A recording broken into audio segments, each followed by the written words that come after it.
Hello, everyone. I'm Kaylee Hultgren, Content Director for Chief Marketer Network. We are here at the Possible Conference in Miami Beach. I'm here with Jamie Richardson, CMO at White Castle. Welcome, Jamie. It's great to be here. Thank you very much. We're going to chat about all kinds of stuff. I can't wait to get into some of the marketing campaigns that you're doing at White Castle. Awesome. So you moved into the CMO role in January, right? But how many years have you been at White Castle? I have had the opportunity to sell sliders for a living for the past 27 years. So it's a calling. It's a vocational calling, and I love it. So how would the company, can you tell us anything about how it has evolved in those 20 odd years, or any kind of, anything that really sticks out for you in terms of transformation or otherwise? Yeah, I think it's interesting because at the heart of all crave-a-physics, as we would call it, there's this hunger for what we're able to provide, which is hot, tasty, affordable food. I think the way that's evolved is how we bring that message to more people in a meaningful manner. So we have a CPG business that's grown by leaps and bounds since I started in the business. So we're in all 50 states and all the major retailers, so you can find us in the grocery freezer aisle. At the same time, we brought all this learning into the restaurants, and being a family-owned operation, we're small and mighty, so we can make a difference in each of our neighborhoods. So the song remains the same in many ways, but you've got to keep it fresh and relevant as time goes on too. Wow. Can you talk a little bit about that, the business, White Castle's business being family-owned, and how that might change how products go to market, and any kind of I would say differences from your competitors, or any kind of challenges that creates or advantages? I think one of the opportunities it provides for us as a family-owned operation is we get to take a longer view. So culture is really important to us. So our vision is feed the souls of craver generations everywhere. It's not just a slogan we put on a wall. We live that and make decisions based on that. So we've been certified as a great place to work for the 5th year in a row.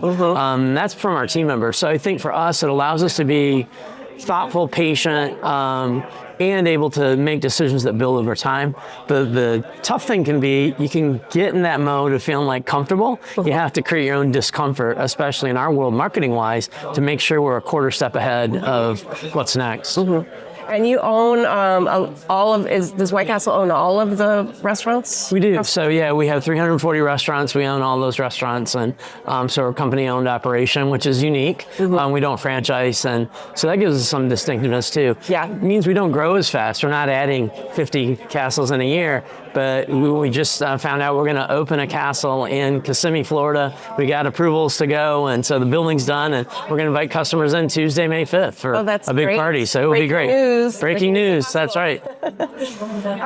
Speaking of possible to show, what are some of your goals while you're here? I know you just rolled in today, but do you plan on attending sessions or any of the other marketing business opportunities? Yeah, absolutely. I mean, when you have a gathering like this, it's so rich with so many opportunities for learning. And we have a value at White Castle called continuous crave. It means never being complacent, just always trying to learn more. And an opportunity like this for us is around how do people consume communications really today? And we know that's evolving at perhaps the fastest pace it ever has. But for us, being able to have an inside look at that gives us opportunities. We think there's a democratization of media that's happening, has been happening for 25, 30 years. We want to be on the cutting edge of that because as a smaller player, we believe it can help us succeed even faster.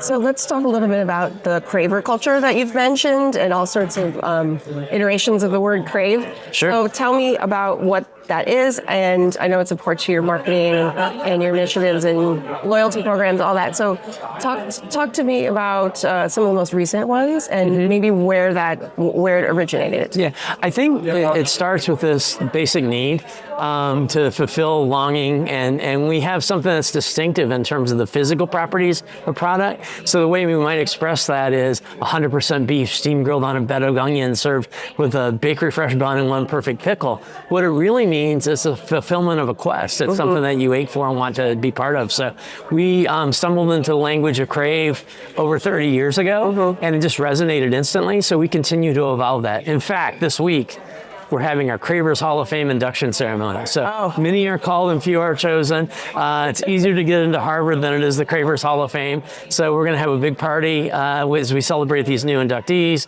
Valentine's Day, we take reservations and do tableside dining. So more recently, we've launched a new campaign, Crave Thy Castle, with our partners GSD&M, and we love it because it recognizes every one of us has a craving. We might not even know it. We might not realize it. Your craving looks like you, sounds like you, dresses like you. One small difference. Your craving is wearing a Knight's helmet, and your craving's going to not let anything stand in the way of getting you to the castle. So it's fun. That does sound fun. Is that what you're speaking about at your session? Yeah, our session will be about, with an iconic brand that's got decades of lore and a lot of fun, how do you grow that? How do you bring that to the next generation in a way that's meaningful and find and meet people where they are? So rather than just get locked into adding one more visit from our existing base, how do we grow that base? And how do we do it with the next generation of cravers? So what is your plan to appeal to younger generations? My generation had Harold and Kumar. So what are you doing for younger people to become obsessed with this product? You know, it's like Harold and Kumar. It's like not being afraid of the things that people are already thinking, doing, being part of anyway. And by that, I mean just not taking ourselves too seriously. So we're amping that up. So our social presence has changed dramatically. We're adding a lot of energy to that in terms of how do we meet people where they are and have more of a conversation than a sales pitch. And we've seen good spark to that. We're also leaning into product innovation. So we've got a great lineup. I know competitors are going to be watching this, so I can't share all the details, but we've got a fajita chicken slider that just hit market a little bit ago with a spicy cravioli that's jalapeno and cream cheese, and we let consumers name it, you know. So it's been fun. Triangle Fellas came in second. We're kind of glad spicy cravioli or jalapeno cravioli won. Triangle Fellas was nice. It was very geometrical, but hey, we would have gone with it. There was no stuff in the ballot box. This is how it ended up. It really sounds like your job is fun, I have to say. It is fun. At least the naming conventions. Well, every part of it's fun. You know, we get to eat beef for breakfast. Why not? Yeah. So let's talk a little bit about marketing challenges. Yeah. What are the things that keep you up at night? What are the things that you're trying to improve upon? Any thoughts on that? Yeah, I think measurement is going to continue to be important, especially as communication channels evolve. And, you know, it's one thing to talk about ROAS, but what does it mean in the real world? And how does that translate to building the business near term? So I think sometimes we can be tempted to lean into efficiency. It's super important. We have to absolutely combine that with the notion of effectiveness to understand you need both. And that just because we can do something doesn't mean we should. That we have to start with consumer insight as our guide and let that guide our thinking every step of the way. When it comes to growth, CMOs are growth drivers more than ever today. Yeah. What are your ideas for growing the brand, acquiring more customers? You know, for us, it's around that relevancy. And a big part of that is being able to talk to the potential customers in our own trade areas for the restaurants and in the grocery freeze aisle as they're wandering by, but doing it in a way that's really meaningful. So one of the big things we've done is we have for the first time a brand unified campaign where retail customer and consumer is going to see the same thing that a restaurant consumer does. Growth for us comes one customer at a time. Our footprint isn't going to grow through acquisition. We're not going to add 50 new restaurants. But what we are going to do is increase our store traffic and increase that velocity on the retail side of the business. And we're having a lot of fun doing that. Okay, excellent. Brand perception. Let's talk a little bit about, I mean, obviously a fun brand. Yeah. We just went through a bunch of different examples of interesting, fun things that your fans and just regular people even know about, you know, you don't necessarily have to eat a White Castle in order to be entertained by the whole thing, right? Right. So we can feed your soul lots of different ways. Yeah. So that's positive brand perception, right? Yeah. So what do you want to work on in terms of how would you like to improve the reputation or perception of of the company? By doing more of the same of the things that made us great to begin with. Here's one thing we've discovered over the years, and we've seen it in our different arenas, both on the retail side of our business and restaurant side of our business. When you try to be all things to all people, you're going to lose every single time. And so for us, it's not about watering down the essence of who we are, leaning into the things that really do resonate, not with everybody, and that's okay. So for us, it's around distinctive taste that is polarizing. We want to celebrate that polarization as an absolute strength, so it isn't me too kind of proposition. And it's also about how we share that relevancy with more people and doing it in a way that has a spark.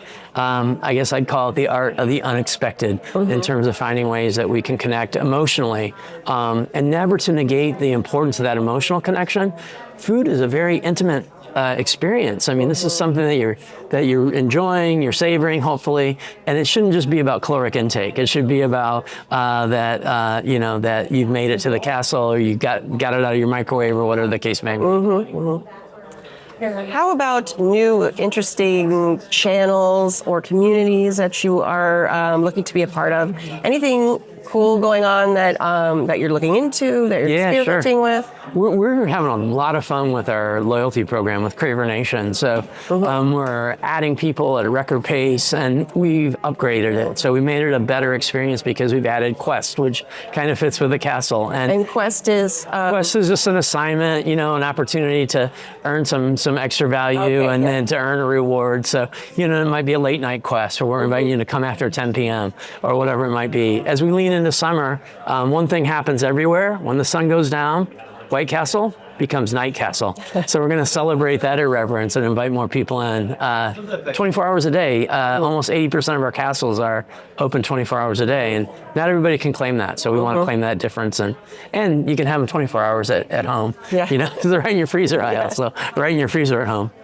How about brand partnerships or partnerships with influencers? Are you approaching? How are you approaching that? And do you plan on building on that, adding to that? What's your? It's so much fun because we've got great friendships everywhere. We partner with all kinds of different personalities and brands. We've had a lot of fun partnering just on the fly with Garage Beer. They're Ohio-based, we're Ohio-based, and so we're always talking to those fun folks about what might be next. When everyone was doing the product challenge, our CEO, our slider queen, sat down with the CEO of Garage Beer, and he was pounding lime beers and she was pounding sliders, and then they switched. So, again, I think for us it's around trying to find those that are a fit and not forcing it. Right. It keeps it fun.